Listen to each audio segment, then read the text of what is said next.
पूरे solar system में सबसे ज्यादा अलग थलग चमकता धमकता दिखने वाला प्लैनेट है सैटर्न। प्लैनेट्स तो और भी बहुत हैं, लेकिन सिर्फ सैटर्न के अराउंड रिंग क्यों है? सिर्फ इसी के सर पे ताज क्यों है? आखिर ये रिंग क्या है? किस चीज से बना हुआ है? नासा की भेजी गई सैटेलाइट कैसिनी ने ऐसे कई सवालात के जवाबात देकर साइंटिस्ट को हैरान कर दिया। देखती आंखों और सुनते हुए कानों को दिमागी फायर पर खुशामदीद। आप इस आवाज को गौर से सुने। ये आवाज कोई साउंड ट्रैक नहीं है, बल्कि सैटर्न में से हर वक्त निकलने वाली रेडियो वेव्स हैं। साइंटिस्ट ने जब इन रेडियो वेव्स को साउंड में कन्वर्ट किया तो उनके कानों में गूंजती इस खौफनाक आवाज ने उन्हें बता दिया ये सैटर्न अपनी चमक धमक में कितना खतरनाक है। इसके नॉर्थ पोल पर हर वक्त तेज हवाओं के बिजली वाले तूफान बर्पा होते हैं।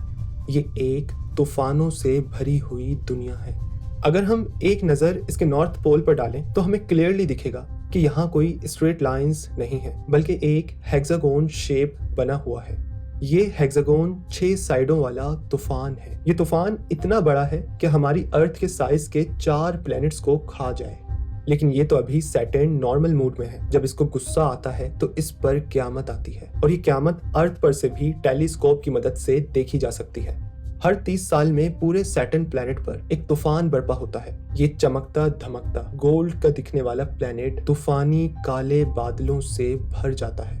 इस तूफान को ग्रेट व्हाइट स्पॉट का नाम दिया जाता है, और इसे अर्थ पर से भी टेलीस्कोप की मदद से देखा जा सकता है। सैटर्न साइज में अर्थ से तकरीबन 10 गुना ज्यादा बड़ा है।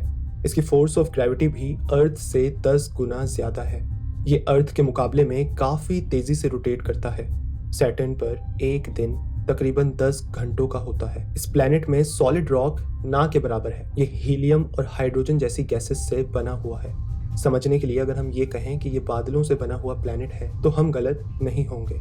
इसकी डेंसिटी इतनी कम है कि ये पानी में भी ना डूबे। अगर इसको बाथ टब में रखा जाएगा तो ये फ्लोट करेगा, लेकिन इतना बड़ा टब कोई कहाँ से लाएगा? सैटर्न के चमकते दमकते रिंग्स जो अर्थ से ऐसे दिखते हैं जैसे सोने से बने हुए हों, दरअसल दूर से दिखने वाला एक आंखों का धोखा है। अगर हम इन रिंग्स में एंटर होंगे तो ऐसा लगेगा जैसे एक बहुत बड़े ग्राइंडर में एंटर हो गए। ये रिंग्स एक सॉलिड नहीं है, बल्कि इन रिंग्स में हजारों लाखों करोड़ों अरबों खरबों की तादाद में रॉक और आइस के टुकड़े तेजी के साथ सैटर्न के अराउंड घूम रहे हैं। ये रॉक और आइस के पीसेस इतने छोटे भी हैं कि जैसे रेत के जर्रात हों, और इतने बड़े भी हैं कि बड़े बड़े पहाड़ हों। ये पीसेस मुसलसल एक दूसरे से टकरा रहे हैं, एक दूसरे को तोड़ रहे हैं, इधर उधर फेंक रहे हैं। रॉक और आइस के पीसेस से बने ये रिंग्स कहीं से तो इतने थिन हैं कि इनकी थिकनेस सिर्फ 10 मीटर है। ये एक रेजर ब्लेड की तरह है, काट डालेंगे जो भी इनके रास्ते में आएगा। ये रिंग्स चमकते हैं क्योंकि इनमें आइस के पीसेस मौजूद हैं। जब सूरज की रोशनी आइस पीसेस पर पड़ती है तो चमक पैदा होती है। मगर ये रिंग्स सैटर्न के अराउंड क्यों हैं? कहाँ से आए हैं? ये रिंग्स एक बहुत बड़े मून की कब्र है जिसका कातिल है सैटर्न। सैटर्न के पास 83 से भी ज्यादा मून्स हैं जो इसके अराउंड घूमते रहते हैं। थ्योरी के मुताबिक एक मून जो रॉक और आइस से बना हुआ था वो सैटर्न के ज्यादा करीब आ गया। उसने अपनी रोशे लिमिट को क्रॉस कर दिया। सैटर्न की ग्रेविटी ने उसको अपनी तरफ खींचना चाहा, लेकिन उस मून ने दूर भागना चाहा, और इस दूर भागने और खींचने के चक्कर में मून टूट गया।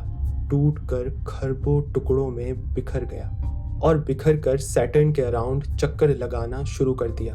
दूर से दिखने वाले ये खूबसूरत रिंग्स कोई ज्वेलरी नहीं है, बल्कि ये तो एक मुर्दा मून है जो टूट कर बिखर कर सैटर्न के अराउंड घूम रहा है। 13 साल तक सैटर्न के बारे में तमाम मालूमात देने वाली सैटेलाइट कैसिनी 2017 में सैटर्न की नज़र हो गई। कैसिनी में फ्यूल ख़त्म हो गया था। साइंटिस्ट नहीं चाहते थे कि वो इंसेलेडस और टाइटन जैसे सैटर्न के प्रेशियस मून से टकराए, तो उन्होंने कैसिनी को सुसाइड करने पर मजबूर किया और उसे सैटर्न की तरफ भेज दिया। कैसिनी ने आखिरी मोमेंट्स तक अपने एंटीने को अर्थ की तरफ रखा ताकि लास्ट मोमेंट तक का भी डेटा ट्रांसफर हो सके। कैसिनी सैटर्न के एटमॉस्फेयर में एंटर होते ही टूट गई, बिखर गई और सैटर्न की हीट से वेपराइज हो गई।